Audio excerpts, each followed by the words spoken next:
Hello, everyone. I welcome you to this new live session with H&N International. I'm Juliana Armijo, Technical Services Manager for Latin America. Today, I'm together with Leon Schouren, Sales and Technical Service for Europe, and Fernando Carrasquer, in charge of Global Technical Service. Leon, how are you? Hello, Juliana. I'm doing fine. Thank you. Thank you. Great. And Fernando, what about you? I'm fine. Very happy of being again with you with this roundtable, waiting for having a good session with all our audience. I'm happy to be here to share your knowledge with the audience. Today, Leon and Fernando will be talking to us about the keys of the first 7 days of the chick's life and share field experience in order to successfully manage to starting of the reading period. So this will be a very interesting session. Remember that we are broadcasting live, so feel free to interact with us by sending your questions in the comments here on LinkedIn, and all of them will be answered by Fernando and Leon. Just in case we lost connection from the streaming, we'll leave a link in the comments so you will not miss the sessions, the question and answer. Well, the first week is key for chick development. And there are a few basics to get right, like lighting, temperature, humidity, water, feed, chick quality. Let's go step by step. Let's start with lighting. We know it's play a key role in chick development, but there are different factors to consider. Fernando, Leon, could you tell us about the basics of lighting programs and light intensity? Yeah. I mean, lighting is very important, but first of all, I think we need to define what is the objective for the first 7 days of life, okay? And I think that if we put it in numbers, it will be, first of all, having a very reduced mortality, that for me means, I will tell you, to be under 1% mortality. That means that you are doing more or less well. Still, you can have room for improvement, and for sure, never having more than 2% mortality. It's too much, okay?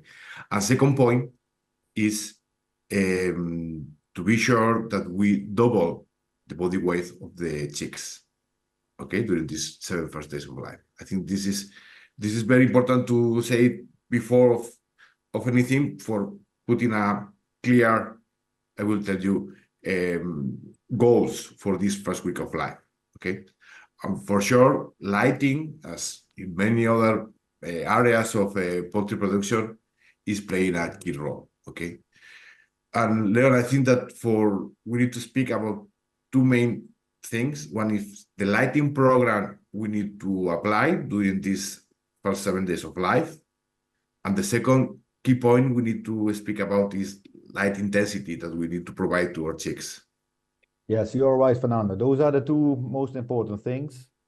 As you say, we like to double the body weight in the first week. So the challenge is to guide the chicks to the water and the feed. Yeah. So that's going to be the first thing that we like to do. Maybe we can have a nice picture with there you can also see the different types of lighting program, and we can explain maybe a little bit better. Yeah, that will be much easier. So, because remember, what we are looking for with this lighting is to keep our birds as active as possible, okay? And mainly, if we speak about lighting programs, we have two options. We have intermittent and non-intermittent lighting programs.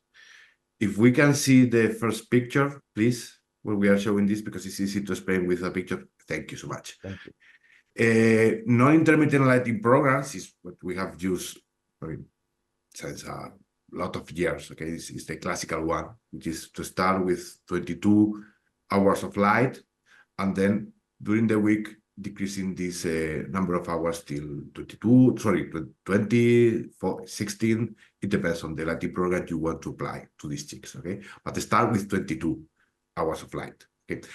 I really don't like those programs using 24 hours of light, so just full light during all day.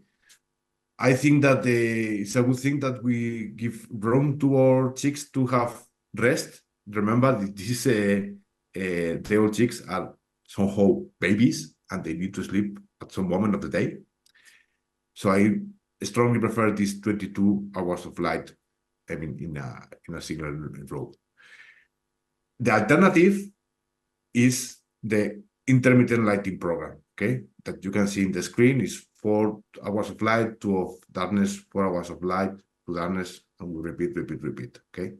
We keep this for the first 6 days, then we can have a day of a kind of intermediate program, and then we move to the, I will tell you, basic program with, I will tell you, 4 hours of darkness and 20 hours of light.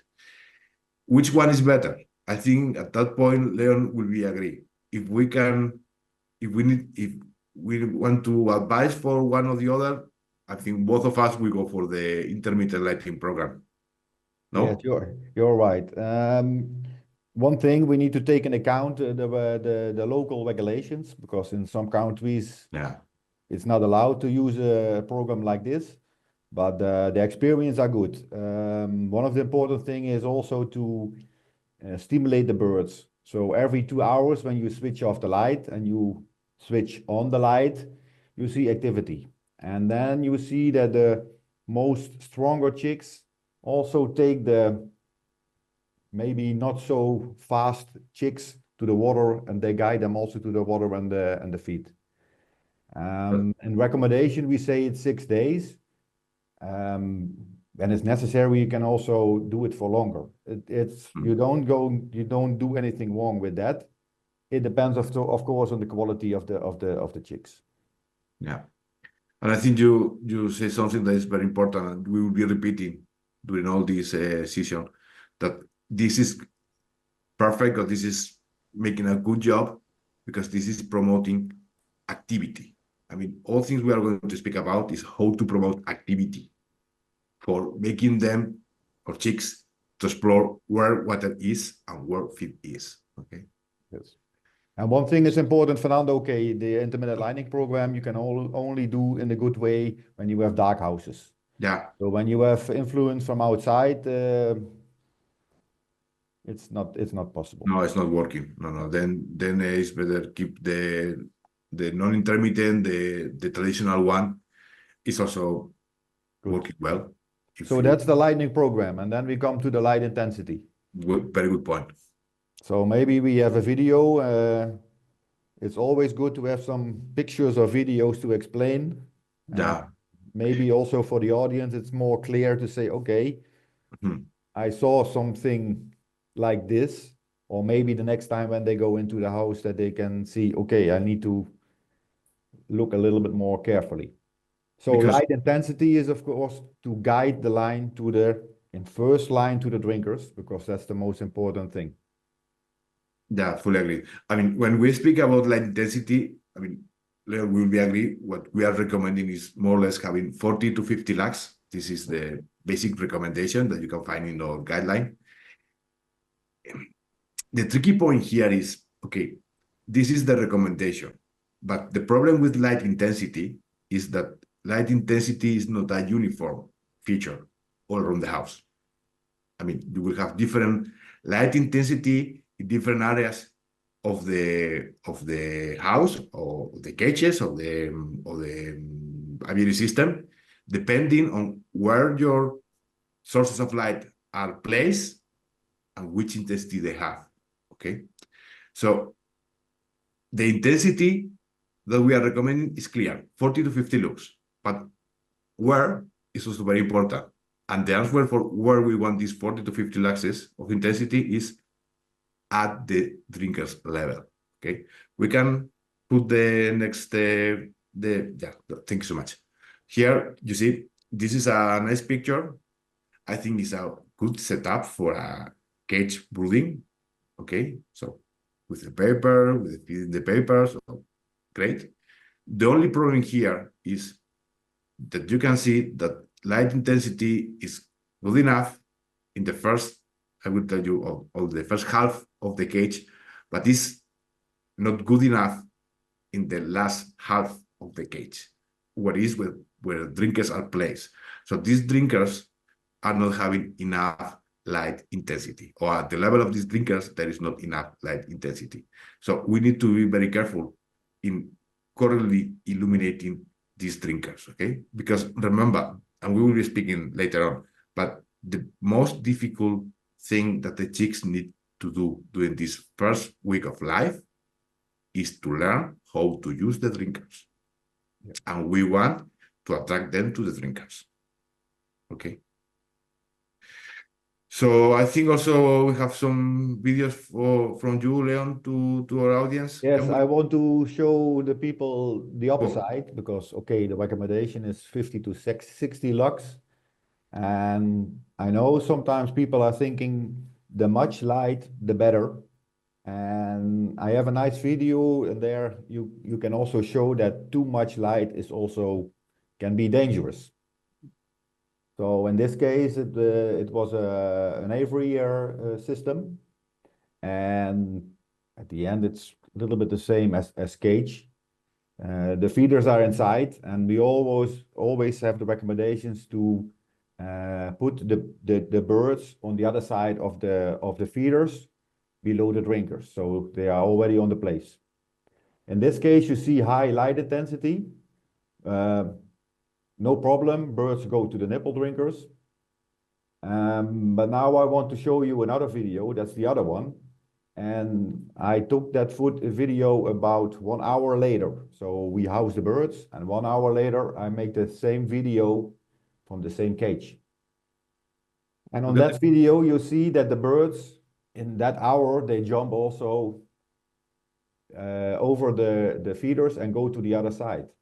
But in this case, birds don't like to go back because the light, and you see the tube is inside the cage, it's too high. In this case, I measure 500 lux, 500. And you see when the birds are looking to jump back, they look inside the light and they get blind and they don't go back. So in this case, we did some trials, but the farmer needs to take the chicks, put them on the other side. And at the end, okay, we had a solution and we bring the light intensity down. So guide them to the drinkers, but there is a limit. Fully agree, fully agree.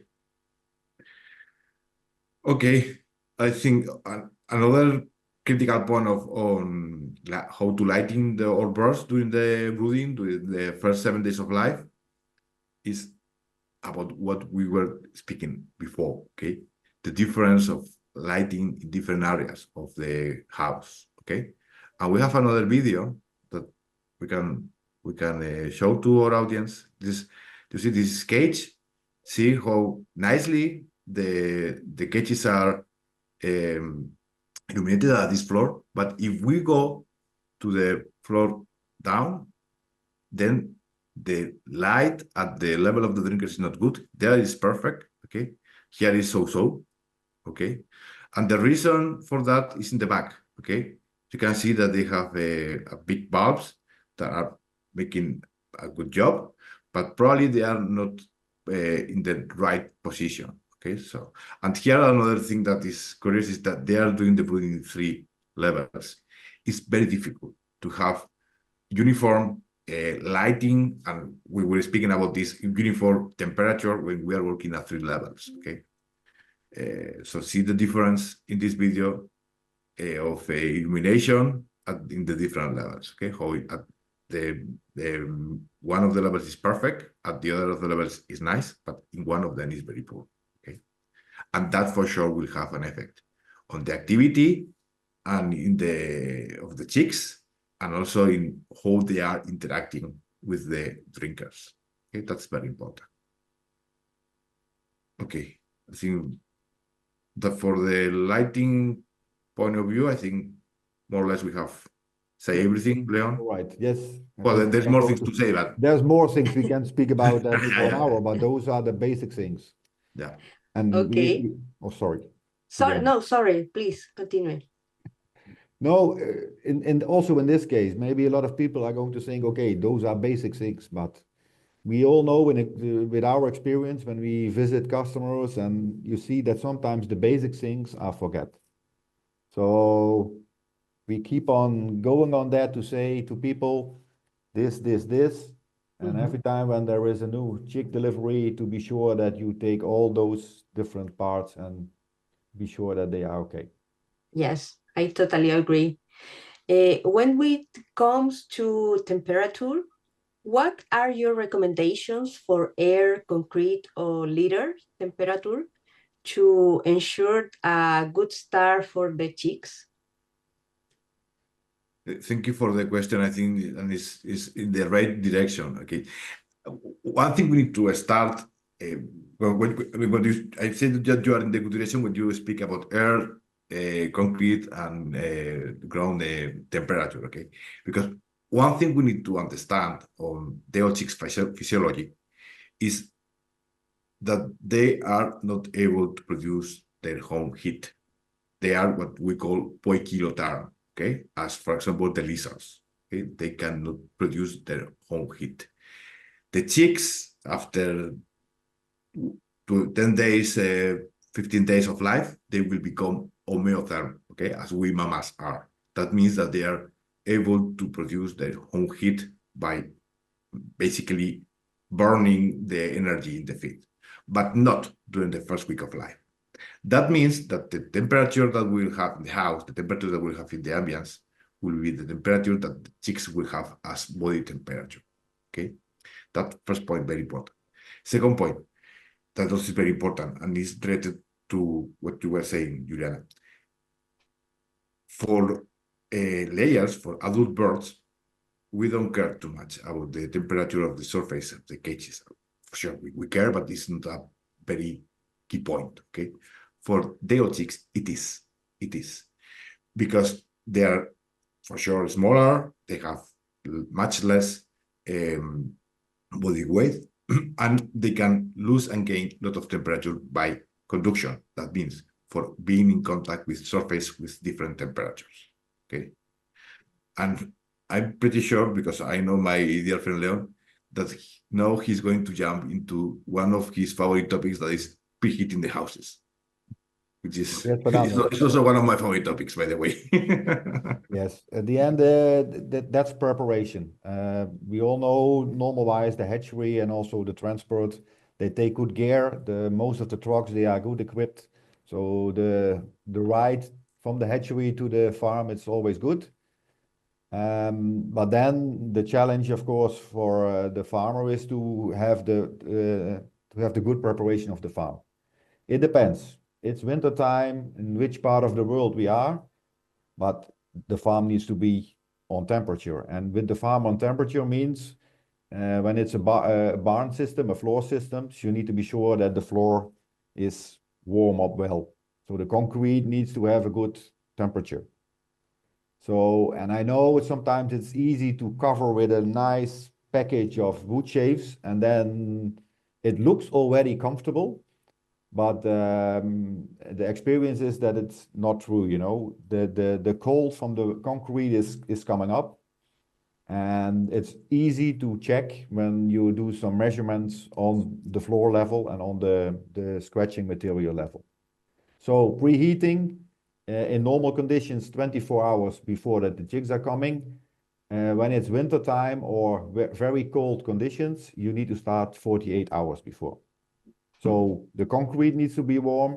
And when we talk about cage and aviary systems, row systems and sleds, also the equipment needs to be warmed up.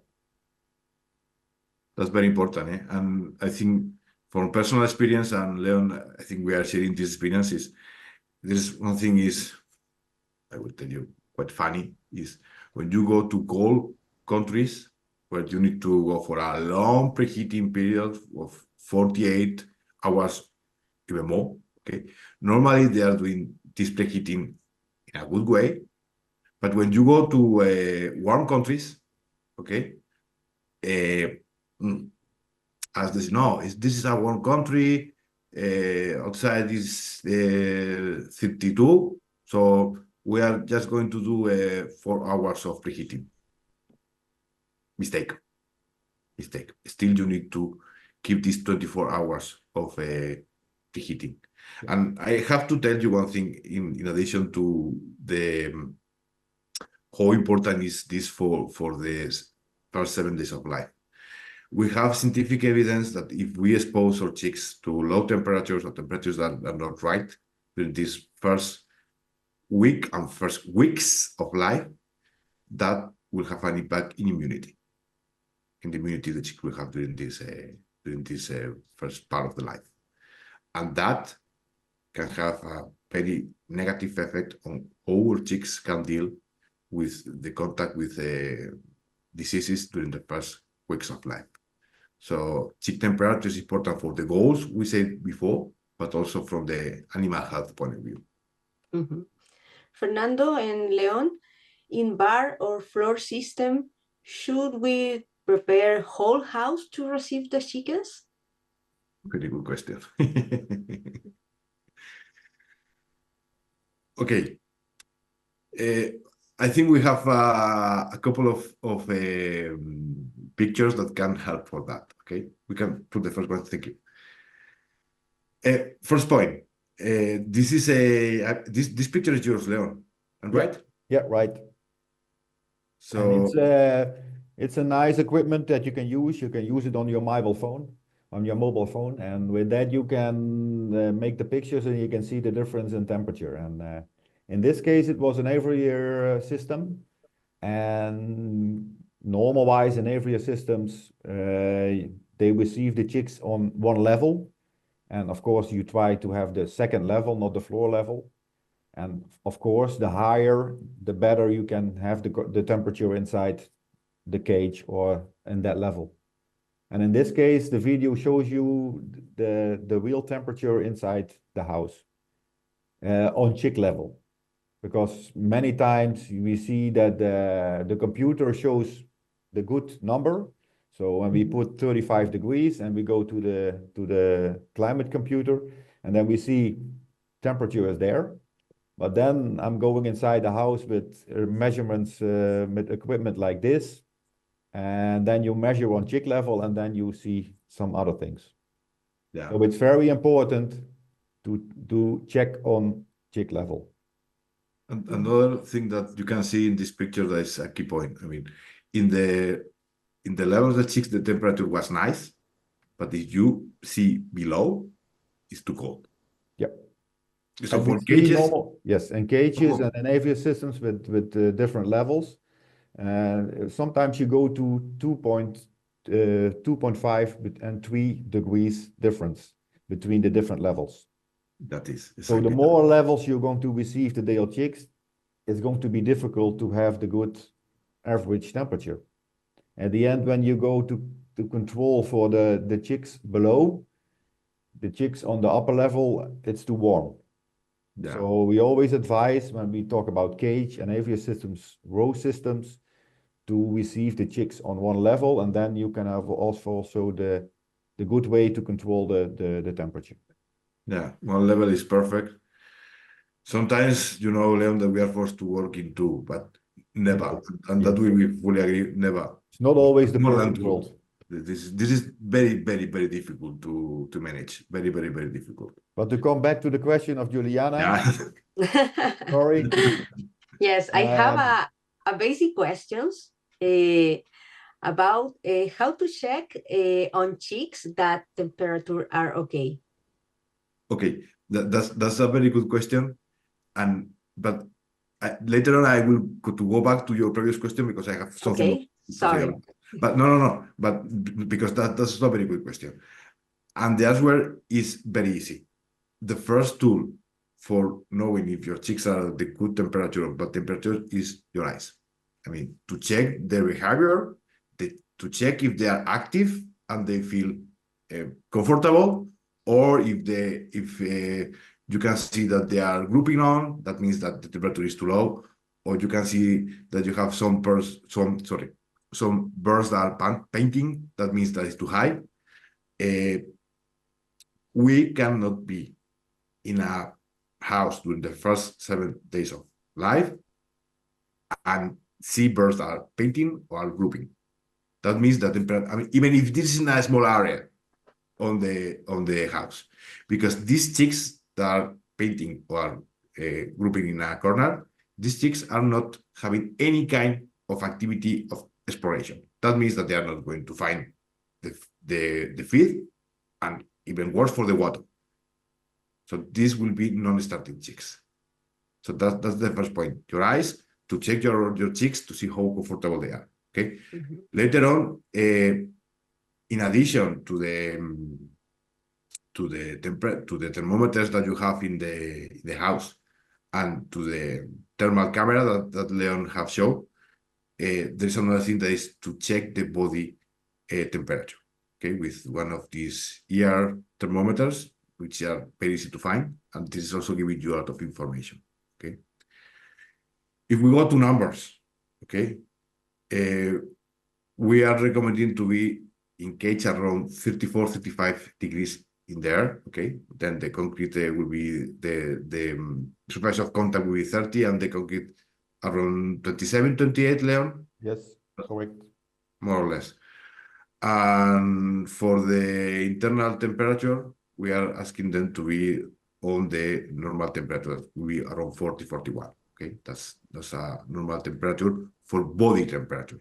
If they are lower, that means that these chicks are suffering a cold environment. If they are higher, that means that these chicks have been in a too hot environment. But remember that body temperature is not something that happens instantly. Okay, it takes time. So they are not speaking you about how the birds are right now, but how they were in the last 2 hours. Okay. Can we show another picture that we have there? Because for giving you extra explanation for your previous question, you were asking how, should we use all the house or should we not use all the house? Okay. The problem is we cannot warm up the universe. Okay. We have no equipment in our poultry house to warm up the universe. Not even the stars and the sun can warm up the universe. So we need to warm up a certain area. Okay. And this is very important because especially, and this is why I'm showing you this picture. If we are speaking about good houses with really good isolation, state-of-art houses, with you can have whatever temperature you want inside. Okay, but what happens when we go to these open houses that we have in many countries, and I'm pretty sure that a part of our audience are doing their breeding in these open houses. Yes, the house we can see in the picture.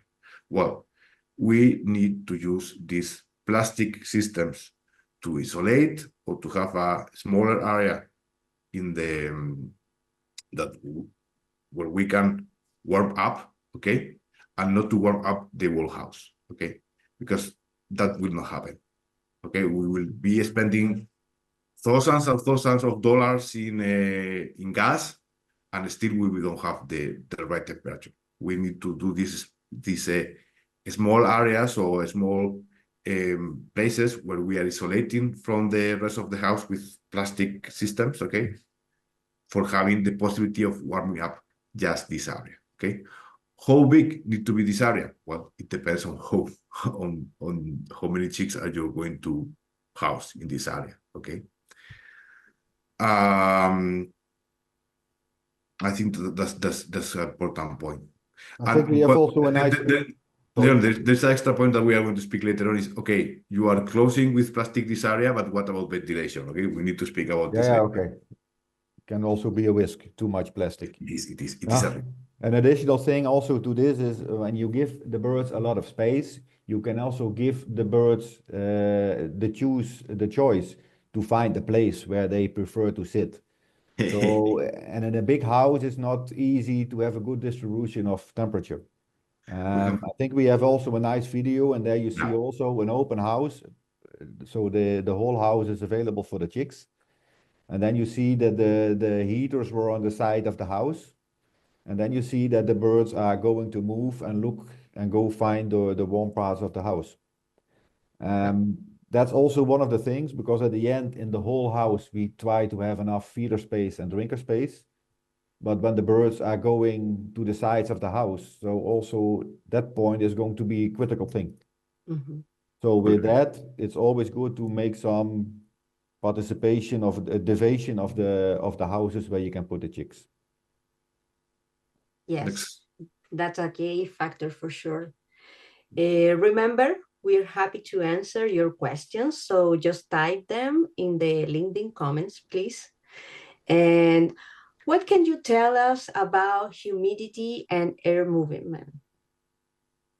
Well, humidity is the other face of the same coin that temperature. Temperature and humidity are fully correlated, okay? Because at the end of the day, we want to work with the live temperature, okay? The temperature where the chicks are feeling, okay? So they are fully linked.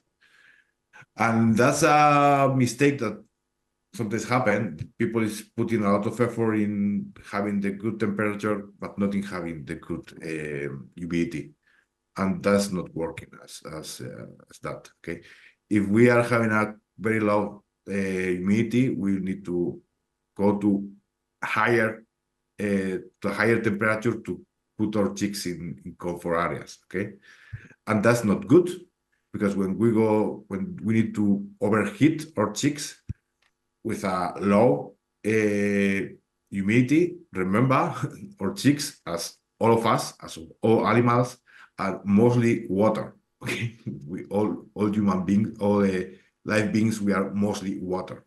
Okay, they will, because being in that conditions of low humidity, high temperature, they will follow a process of dehydration, which you can see very easily at the level of the nostrils, and that's not comfort for the chicks. So I will tell you that we cannot warm up, or we cannot have the chicks in the right temperature if they are not also in the right humidity. Leon. So there are a few things. Okay, sometimes it's the temperature is the easy one to control. The humidity is not always the easy one. Depends on the place where you are, the time of the year, the season. There's a possibility when you talk about cage and aviary row systems to put water on the floor. So with that, you can create some higher humidity. Some modern equipped houses, they have also some equipment to spray with nozzles, very fine water inside the house. And with that, they really can control the humidity in the best way. Mhm. So that's possible. You can bring in some water. And one of the things is also very important. Of course, we try to keep the temperature inside the house, but always take in account we need to have minimum ventilation. Yeah, Also with that. fully agree. Minimal air renovation is something to respect.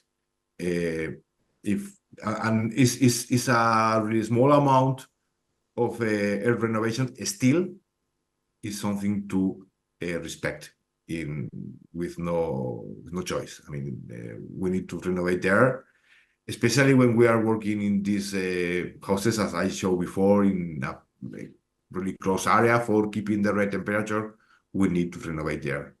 If not, it's not just risky for the chicks, it's also risky for the workers. And this is a critical point.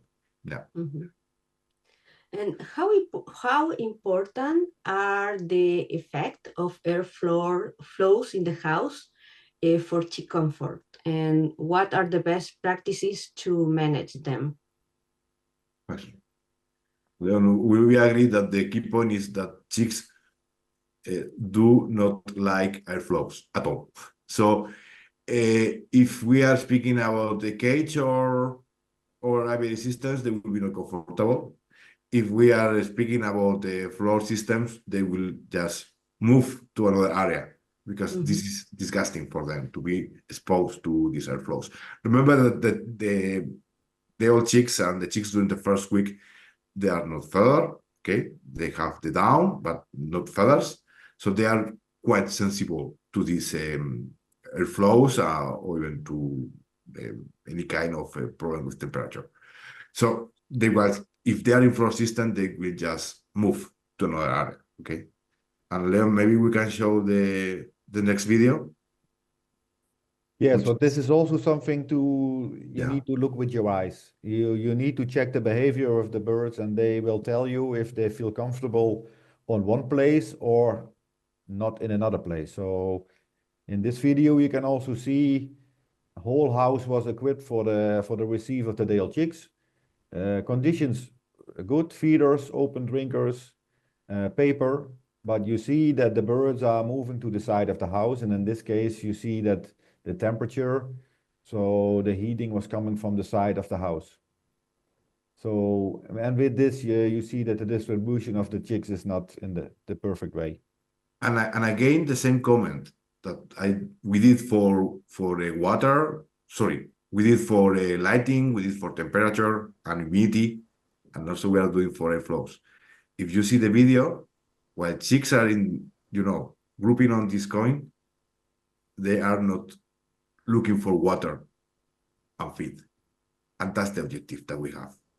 I mean, for this first week, they are losing their time, moving from one area to another, and not using their time and effort for starting to look for water and feed.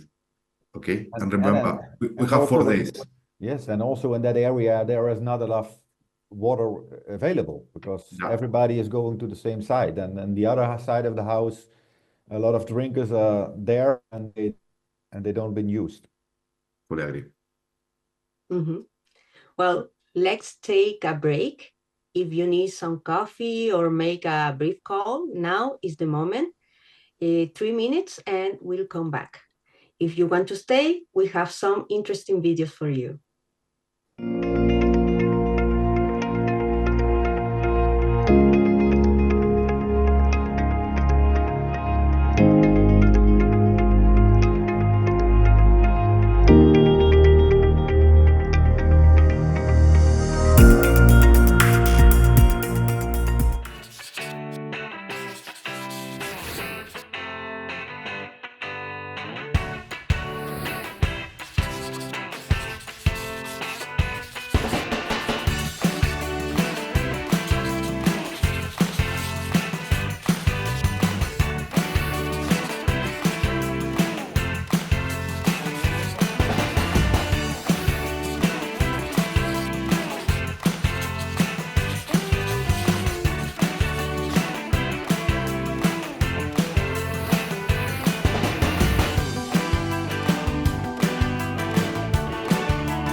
We come back, and water is a very important topic.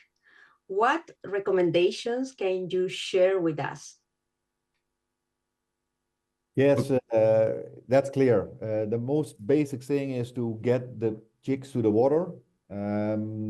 First is the water, and then it's the feed. In the discussion we had about lighting, it was all focused to bring the birds and guide them to the nipple drinkers. And with that, it's also important that when they're going to reach the nipple drinkers, that everything is available what they need. In first line, of course, it needs to be fresh water. When you do a good preheating of the house and the nipples drinkers and they are still full, and you preheat them also 24 hours, you have a nice hot soup. Birds don't like to drink hot water. So recommendation is half an hour before that you start to unload the chicks, flush the drinker lines. And when you have open drinkers, manual, you can also refresh them half an hour before the chicks are coming. That's the first thing. And another thing is also when you have nipple drinkers, be sure that you have the good pressure on the nipple drinkers so that the birds are able to take in the water in the good way. And then, of course, you have also different types of nipples. Fernando, maybe you can tell a little bit more about that. Yeah, I mean, fully agree with you. First point is to have fresh water. I mean, later on we have a video to show, which is very funny. Second thing is, well, if you are using up, well, let's see this video, because this video is from Julian, and well, they have the chicks in, but they are flushing. The chicks were already there, and then I did some measurements, and I take the temperature of the water inside the nipple line, and it was 33 degrees. So with that, we make the decision to bring the nipples up and first flush and be sure that we have fresh water inside the lines. Correct. Yeah. Let's be fully honest with us. I mean, if the water is over 25, but especially over 30, this water is not that for the chicks. It's as if the pipeline was empty, because they are not willing to drink this water. So I think that's a thing we need to really have a very clear in our mind. Hot water is equal of no water. It's exactly the same. So, okay. Later on, if you are using nipples, because, okay, in some cases, you can start using, especially in floor, belt wrinkles or other type of wrinkles. Also, in cages, you can start the breeding period or the brooding with a mixed type of drinkers, okay, with some nipple drinkers and mini drinkers, okay. That's also available in some cage systems. But any case, the main, or in many or in most of all the systems we have to work with, we are going to make our chicks to learn how to use nipples, okay, at some moment.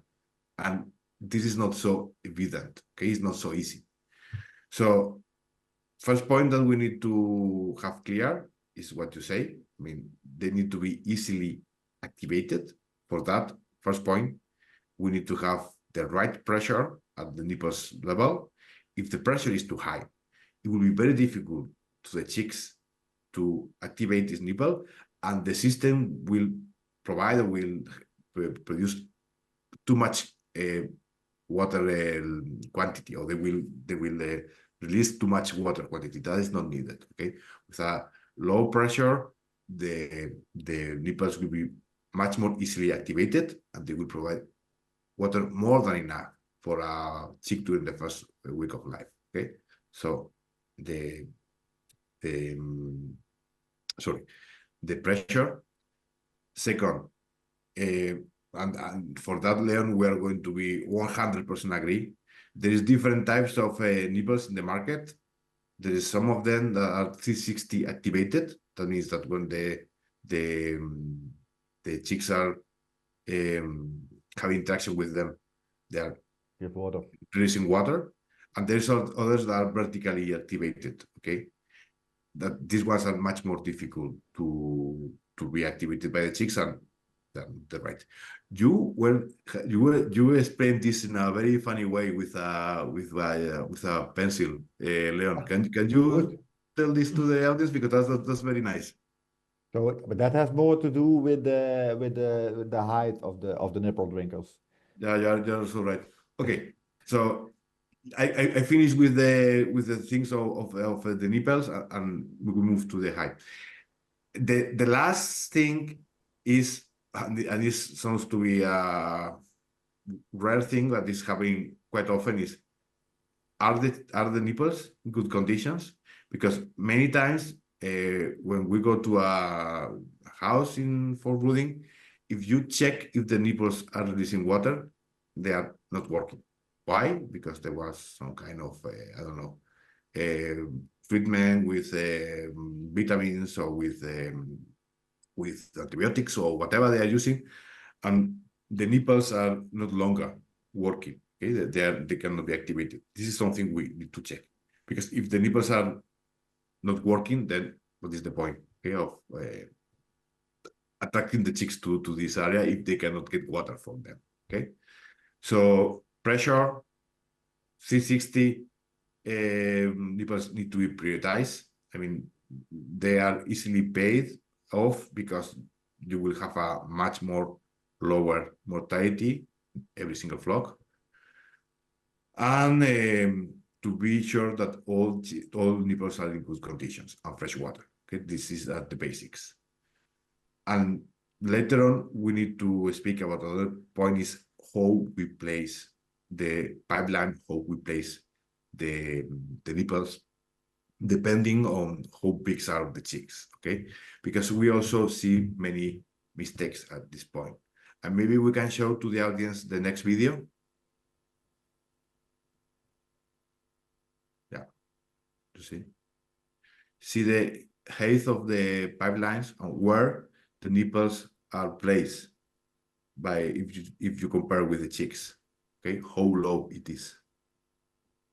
First of all, you can see that most of the birds are stepping in this small red part of the drinker for recovering water or droplets. Okay, and second, it's not evident, or they cannot comfortably drink from this system. Okay, many farmers are placing the system like this because they think that the small chicks cannot drink if the system is higher, but this is not true. Okay, and now, Leon, yes, you can do your wonderful explanation with the pen. Oh, I know people don't like to raise the nipple drinkers. They are afraid that it's too high and there are smaller chicks and they can't reach the nipple drinkers. I have also the nice explanation. This is the pen, and when this is the chick, when it's drinking from this side, you see that many times the droplets go down because they want to take the droplets. When there's a good pressure on the nipple drinkers, there's always a droplet hanging on the nipple, and then when they take it, it's going down. When you're going to raise it a little bit up and they're going to take it, it's already going inside the beak. It's not so difficult. It's a simple story. So I always want to see the birds find the nipple drinkers in the height and not horizontal or maybe down. So always check that the birds are drinking the nipples in that way. And also take in account, because at the end I know many birds, they had also some treatments on the hatchery, infrared treatment. And also with that, we need to pay attention also on that the birds can take the water easy, because they don't like to make a lot of things to go to the water. You need to have the droplets and the drinkers. Mhm. Yeah. Leon, that's a great point. Um, Yes, last point, the Juliana. no, continue, please. No, the last point. Paper.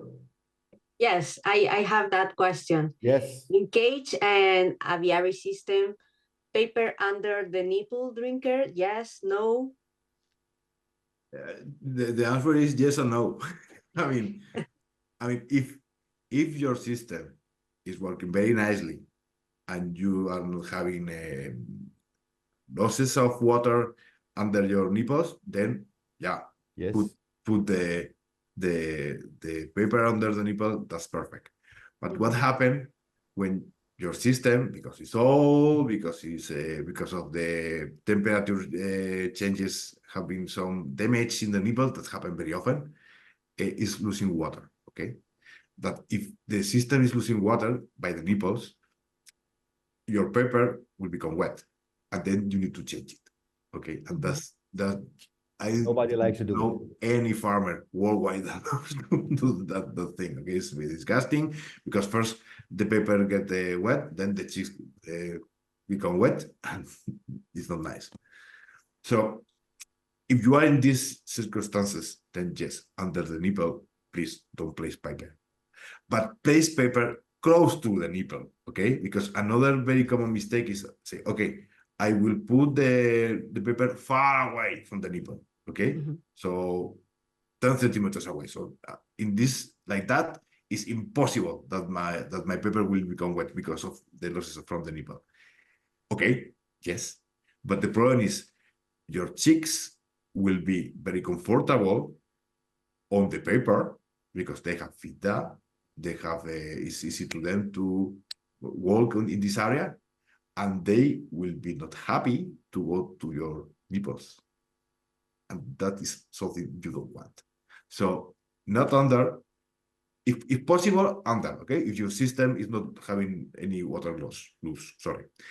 But if this happens, not under, but just really close to. Okay, that's the point. And chicks with IR treatment need extra support for a good water intake? Yeah.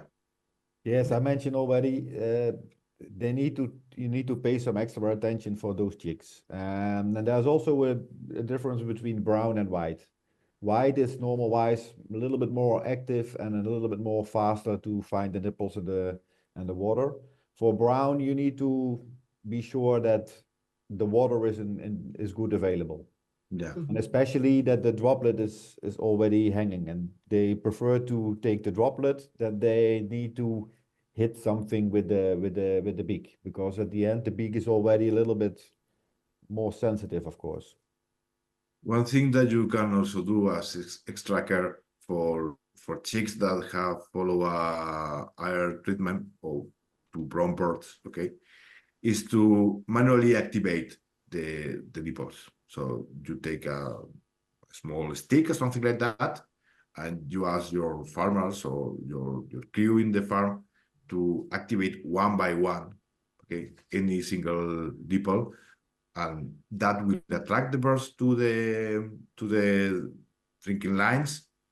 That will show them clearly what is the water that will create some hanging droplets in the nipples, and this is having a very beneficial effect. Okay, yeah, it's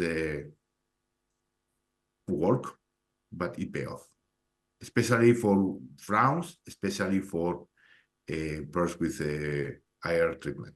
Yeah. Perfect. To start wrapping up, let's talk about feed.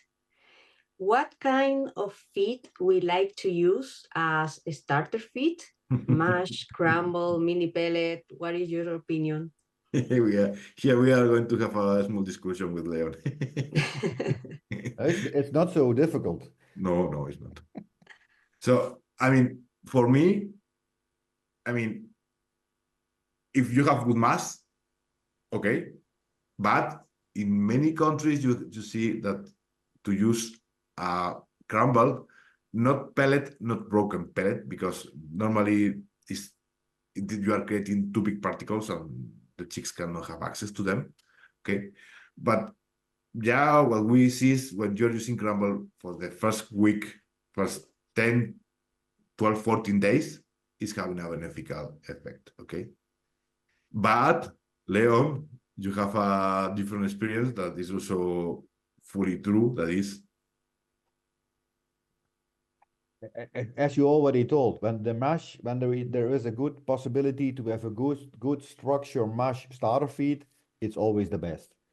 But we yeah, know it's not always working. The feed meal is not in the way to produce a good uniform starter feed.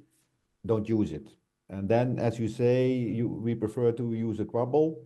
You can be sure that the structure is good and that the birds can take it. yeah. But the point here is don't use crumble for a long time. I mean, I told you before 7 days, 14 days, not longer. Yes.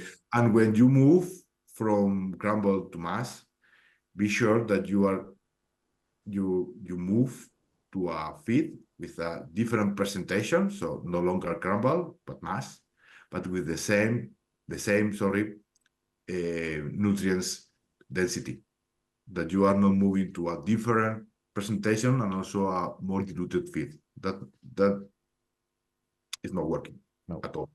And of course, this is a little bit outside the brooding period when you go to change and you go to change from the crumble to the mash feed. Try to do it in 1 week that you don't have any other stress factors in the house. So means no vaccinations and no reactions on vaccinations, and not in the period that you open the sleds to let the birds on the concrete, or open the system to let the birds on the floor. So non-stress period, and then keep an eye on feed intake, water intake. Yeah. Mhm. About And sorry. no, go, please, Juliana. No, please continue. No, I was thinking in how important is. We have been speaking about many things, lighting, blah blah blah, for keeping the birds active. Also about the how to make them to find what there is, but also feed need to be easily available for them. So when we put papers in the in flow systems, it's mostly for putting some feed on these papers, and this is working very nicely. Well, Leon, I think we fully recommend to house the birds with feeding paper. This is having a very Yes. beneficial effect, but this is a welcome. I mean, later on, you don't want your birds to be eating from papers for a long time. Okay? You want them to be eating from the feeders. So in many cases, you need to have half-half. So the feed need to be available in the paper, but also in the feeders for helping them to have a quick transition from a feeding on paper to feeding on the feeders. If you have a feeder system which is not so comfortable for small chicks, then use baby feeders for doing a smooth transition from feeding on paper to feeding on the regular feeders. Because if not, what will happen is you will be feeding the chicks in the paper for a long time. The chicks do not like feed that is not clean. Okay, so you will have maybe not tons, but plenty of feed that will be as waste because they are just not eating it and just moving it from the papers. And this is a pity because later on you are thinking that your birds are having a good feed intake, and they are not. The thing is, you have kilos and kilos of feed in your house mixed with the litter, okay, but not being intake by your chicks. So Yeah, you're yes, right. You need to guide the chicks already to the feeders. So feeding lines, feeding change, you can also fill up manual. So then it's not necessary to run the feeders in the first days, because many times you see that the chicks are take the feeders and the feed chain as a train, and you can have some problems with mortality. But be sure that the feeders are already filled up with some feed. And then in the upcoming days, and you see that the quality of the chicks is good, you can bring down the times that you're going to feed on the paper. And then, but all those things, you need to do it slowly. Don't make big changes from one to another day. Feeding on paper is good, and in the first days you need to go 2 times, 3 times a day. The days after you can continue with 2 times, and then you can do it once, and at the end you can stop with feeding on the paper. Yeah. Try to have the smooth transition, and at the end you need to guide the birds to the feeders. Correct. Mhm. Okay. The audience is very shy with the questions today. Maybe everything is becoming very clear. I encourage you to send us your questions.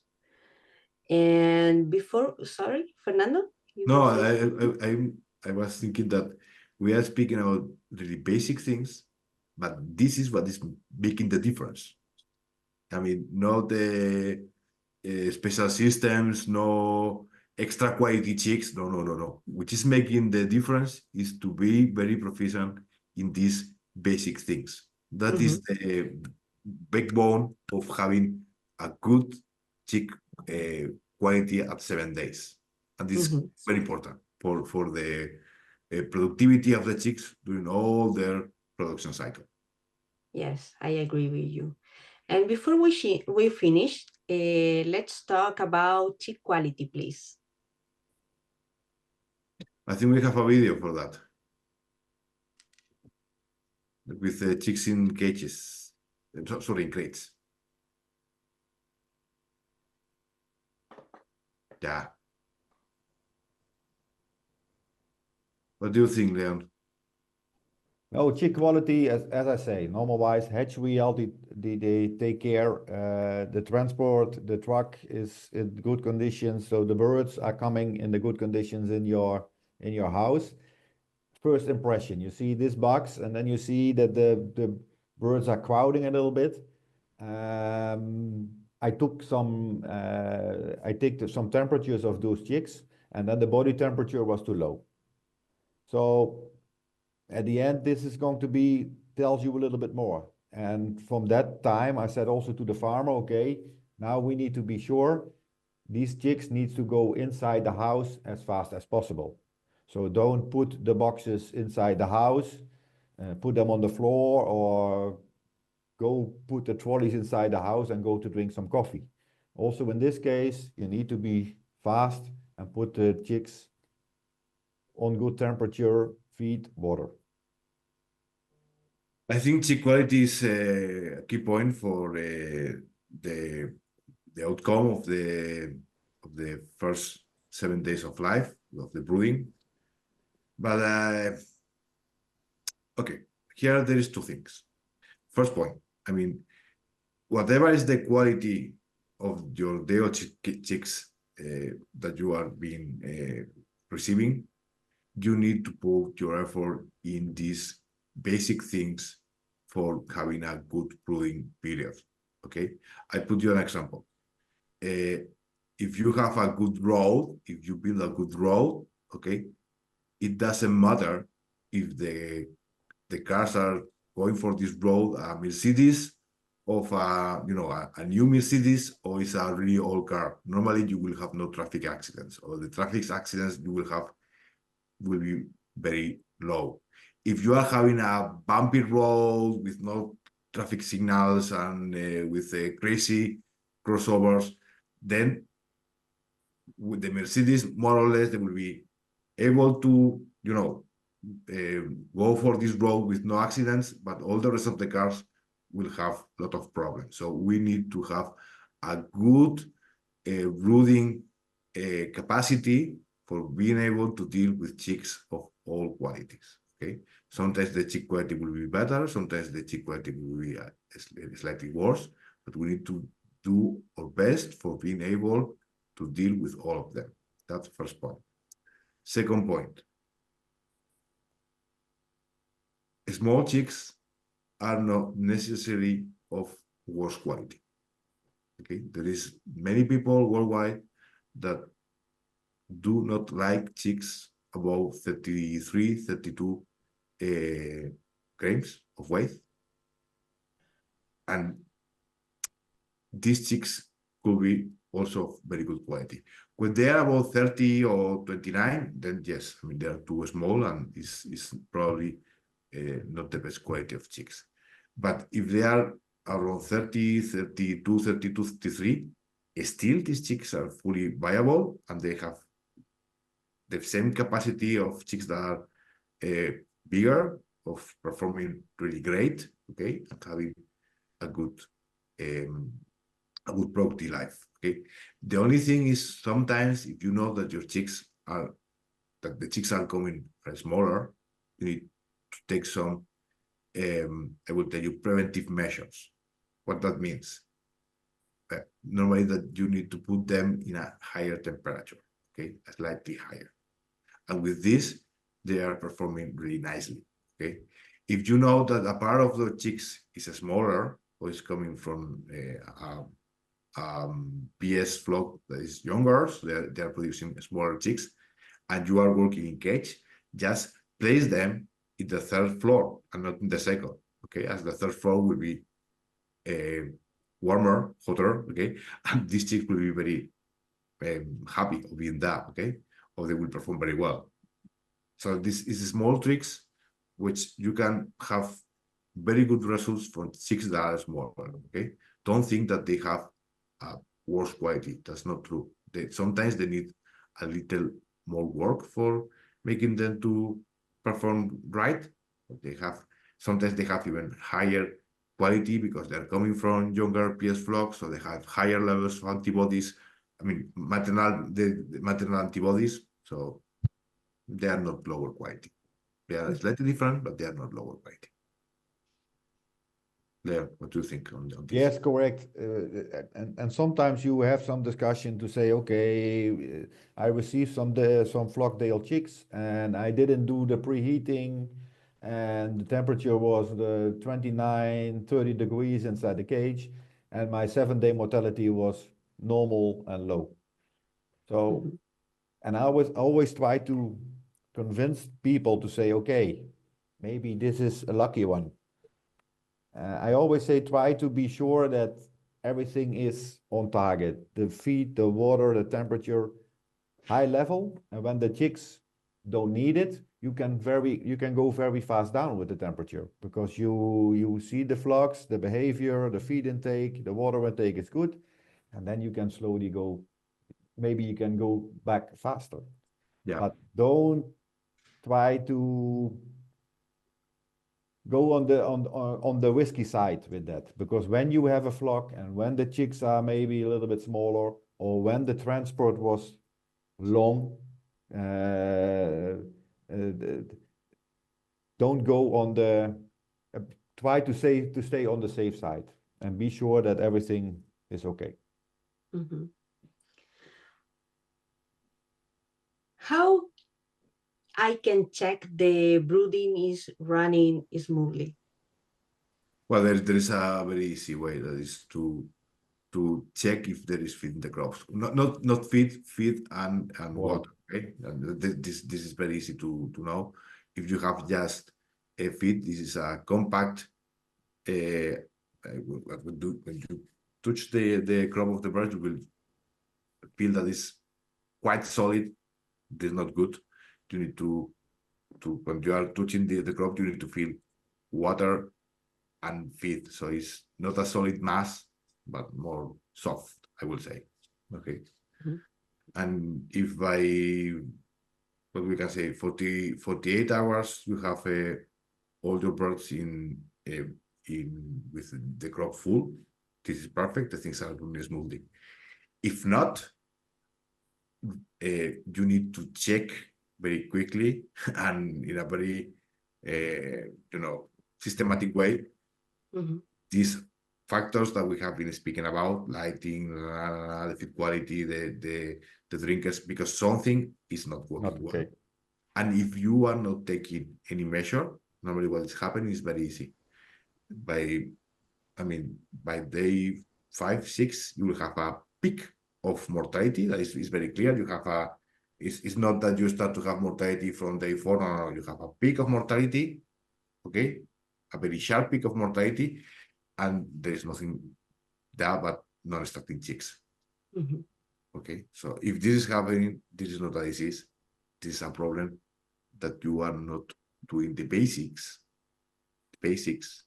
on the brooding period in the right way. Okay, so you have problem or in temperature or in drinking system or in the feed or in the lighting or whatever. Okay, the problem is coming from that. Perfect. I will read some of the questions we received. The first one, do we need to provide supplements in the water during the first week? Oh, I love this question. And I give it to you, Fernando.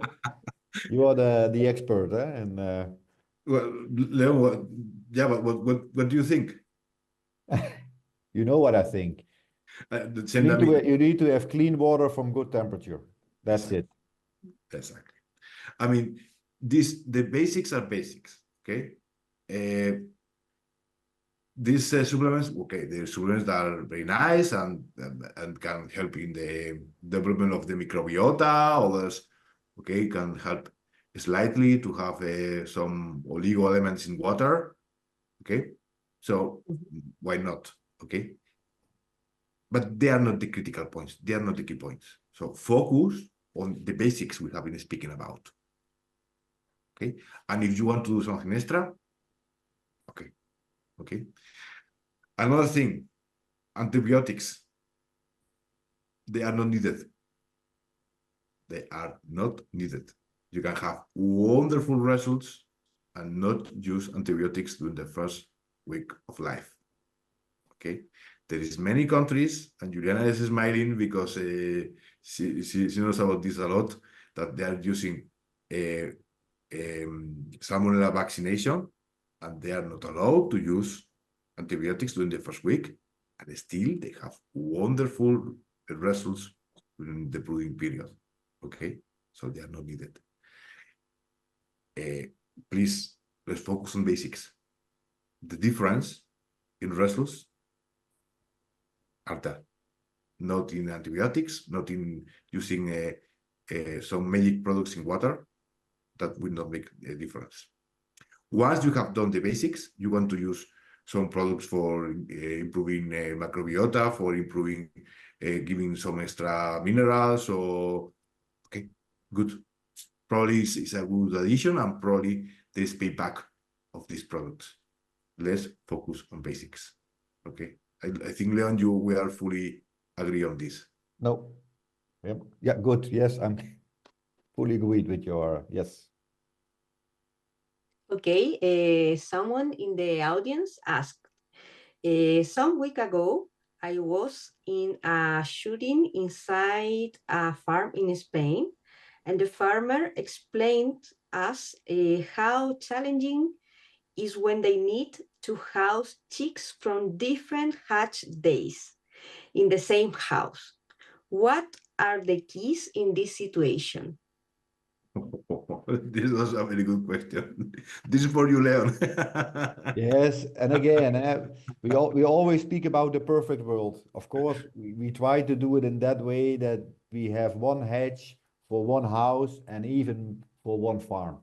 But we know farms are bigger and sometimes you need to adjust. And then, of course, is it possible when you have in 1 week 2 hatches? It's not perfect. But then we go back to all the things that we discussed. And first of all, you go to temperature. So you need to take an account when you have birds 3 days before the other ones. When the new fresh birds are coming, I also want to give them 35 degrees. But for the chicks, they are already 3 days old. They don't need the 35 degrees. So look inside your house. Is it possible when you put them in cages or aviary row system to put the first chicks in lower level and the younger chicks in higher level. In floor houses, for sure, be sure that you keep them separate so you can control them, and try also to put them in areas where you can bring the temperature a little bit more higher. I think that's the main thing to receive the day-old chicks. I think also in terms of vaccination, Fernando, because that is maybe also from your side, with 1 week, you can put the vaccination program, you can continue to bring them together. Is it right? Yeah, you need to merge the both both deliveries as soon as possible for having the vaccines at the same time, especially if we are speaking about respiratory vaccines, okay, where you can have some interference. There is two things on vaccination. Is one, host the chicks in a smart way, as you were saying. Okay, if you know that you will be not able to vaccinate by drinking water, for example, we were speaking before about salmonella. Okay, you need to place them in different lines. Okay, which allows you to vaccinate at different ages. Okay, if the difference in age is too much. Okay, if this is 4 days, you just wait for the second flock and you vaccinate one with 8 and the other with 12. It's not so terrible. Okay, but if the age is, even have a higher difference, then maybe you need to place them in different lines, okay, for being able to use drinking water, or just move vaccinations to spray. That's possible. Even for vaccines that you think they can just be administered by water, by drinking water. You can many of them you can deliver by spray. Okay, and maybe not for our colleague in Spain, but for other countries, sometimes during the first days or first weeks, you are going to individual administration, okay, by a rope or by similar systems. Okay, so you can adapt more or less how to do that. Okay, but the thing is, you need to have kind of provision. Okay, because if you have housed the birds in the wrong place, if you have no idea how to administer some vaccines by spray, if a drop is not available in your area, then, well, maybe the vaccination program will not be administered in the best way. But I think the most important is, Fernando, at the end, normalize 4 weeks before that the chicks are coming, that you're going to have 2 shipments in 1 week. Normal-wise, that's going to be, and always an advice, go and sit together. Go and sit together with the veterinary who is responsible for the farm. Go sit together with the people who are ship the day-old chicks and make a plan. Yeah. So that's going to be the more easiest one. Then wait for the day, and then need to make quick adjustments. And then maybe 1 week later, you need to say to each other, oh, we make the wrong decisions and we need to do it. We should do it in another way. Yeah, because if we work together and we work with positive attitude, we have so many possibilities for dealing with. Yeah. And the problem is in the houses we are having right now, in the last I would say years, they are so big that normally we are in this situation, okay, when we have 2, even 3 deliveries for being able to work with these big houses, okay, big production houses. So if something is happening more and more, it's a challenge, but again, we have a lot of possibilities for taking the smart correction measures for vaccination program, for temperature, for many other things. But as we were saying before, we need to check our birds, to speak with our colleagues, and to take smart solutions for this. Yeah. Mm-hmm. We have an interesting question. There is some developer feed left in silo from previous flock, can I mix with a starter feed? I mean, Yes, you can. Yes, you can. the developer feeder. I mean, this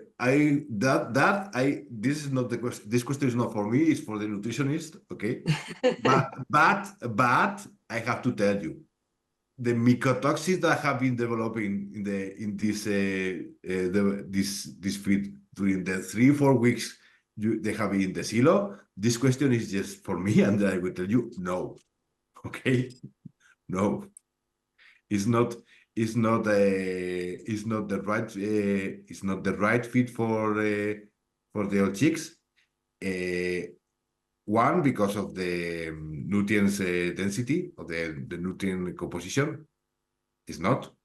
And second, because if we are using this feed, have been in a storage for a long time, we are risking of having mycotoxins on this feed.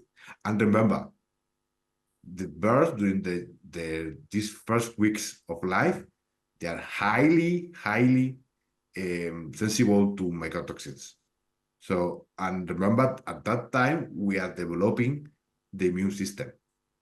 So we don't want to expose, no way, or the old chicks to mycotoxins. Okay, this is something will have a really negative impact in our productivity in all the cycle, and I will tell you more, even the financial results of the company. So please, for a half ton, 1 ton of feed, don't risk your financial results. It's not worth it. That's my take, Leon. I don't know if you... No, clear. At the end, when you clean up the house for the new flock, you also need to clean the outside, and means also the silo needs to be empty and also disinfect. Really good point. Yes. Okay, Fernando, Leon, conclusions about the keys of the first 7 days of the chicken's life? I will tell you, Leon, Juliana, that this is a critical period of the life of the birds, okay? Where there is many things in game, much more than mortality, because when we used to say when things start in a right way, it's very easy to keep going in the right way, okay? When the things start in a catastrophic way, then you need to take corrective measures, so you need to put extra effort in trying to recover this flock. And the key point for having a nice, smoothly first period of brooding is what we were speaking about, basics. I mean, things that are more related with poultrymen than with vets or nutritionists. Okay, we are still needed for some critical points, but the poultryman skills to go for basics is which really will make the difference. Okay, in having a strong, solid brooding period, which will be able to have good results in a uniform way, so that you are not having, because this is typical from farms that are not working well, that they have some flocks that are having beautiful results and next flock is a disaster. Okay, when we are having good basics of management, our results will be quite stable. Okay, and this is really making a big difference. And again, not just for production, but for the financial results of the companies. So this is something we need to work with and to try to improve. My take. Nothing to add. Clear. No, Perfect. not possible, Leo, not possible. No, at the end it's very clear, but maybe for some people they're going to say, okay, this is, we all know, but please, from our experience, we visit a lot of producers all over the world, and you see sometimes they forget the basic things, and you need to be prepared. And I also advise and it's for the rearing, but it's also for the start of the production. Before that you're going to start, go and sit together. Go and sit together with the veterinary, go and sit together with the company who is delivering you the pullets or the day-old chicks, with the people who are working in the house. You need to find 1 hour, take some coffee and going to say, okay, what's coming up? When do we receive the chicks? What kind of chicks? Is it the same breed? Are different breeds? Do we have the same hatch day? What kind of feed we want to start with in the brooding period? When are we going to change from the crumble to the mush feed? It's very simple, but then everybody knows in which way you are all want to go. Mm-hmm. Perfect. I think we have the last question before finish. What are the tolerable level of microorganisms, E. coli, Salmonella, Staphylococcus, and let me see, and Clostridium in the environment that the chicks on the first 7 days of brooding can tolerate? Okay. That's a very good question. First of all, if you take samples of your day-old chicks, you will find that they are positive to Enterococcus, they are positive to Escherichia coli. I hope they are not positive to Salmonella, okay? But for many other bacteria, yes. If your chicks are coming with no Enterococcus, not E. coli, claim to your provider, because I mean that's part of the chick, that's part of the microbiota of the chicks. So that was a joke for telling you that the chicks are not sterile. Okay, that's exactly the positive way. Okay, in chicks, I mean especially in the gut, we'll have some bacteria and we'll have a development of the gut microbiota that is critical for the good development of the chicks, but also for the good development of the immunity, and especially of the adaptive immunity. Okay, so please, we need to start to think on this bacteria as part of the game, not as something should not be there. Okay, because they should be. In the other side, okay, what is the minimum levels that, or the levels we should have in a house before hosting chicks? Okay, what we need to do is a good clean disinfection, because you are giving us, and it's normal, we're asking to give a recommendation in bacteria. To be honest, I'm much more interested in virus. I mean, which is the situation with Marek disease, Marek virus. They have been a good clean disinfection. It's not easy to get rid of Marek virus. What is the situation with Gumboro virus? Another virus that is hard as hell, okay, to deactivate, okay? What is the situation? I mean, other viruses that can be also be that. For sure, what is the situation with Salmonella? Okay, we don't want to expose the chicks to Salmonella in the first period of life. Okay, so for some of these bacteria, I will tell you, we need to be free of, especially Salmonella. For others, we need to have bacteria and virus, and I'm speaking about Enterococcus, Clostridium, for sure, Marek virus, Gumboro virus. We need to have a low level, that allow products to develop in the right way. Okay, and for that, let me be very practical. Okay, the important thing is we have a good and well-structured cleaning and disinfection process. Okay, which is including dry cleaning, wet cleaning, and the use of 1 or 2 good disinfectants. Okay, and for that you need time. So if you are not using at least 3-4 weeks, then it's very difficult that you will have good results on your clean and disinfection process.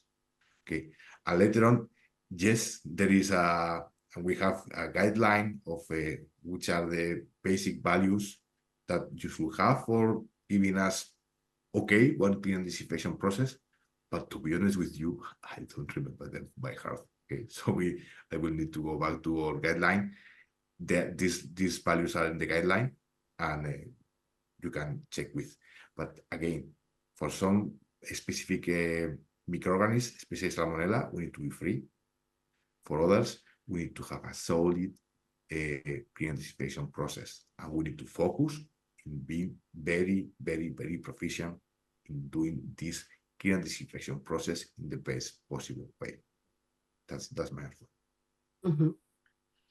Leon, something to add? No. I think that's clear from at the end, as Fernando also says, you need to have the 3-4 weeks. And I know also sometimes it's going to be 2 weeks, it's going to be 1 week, but then it's going to be very critical if you have a good, nice, clean house. So you need to have the time to have a good cleaning, a very good cleaning, and also a good disinfection.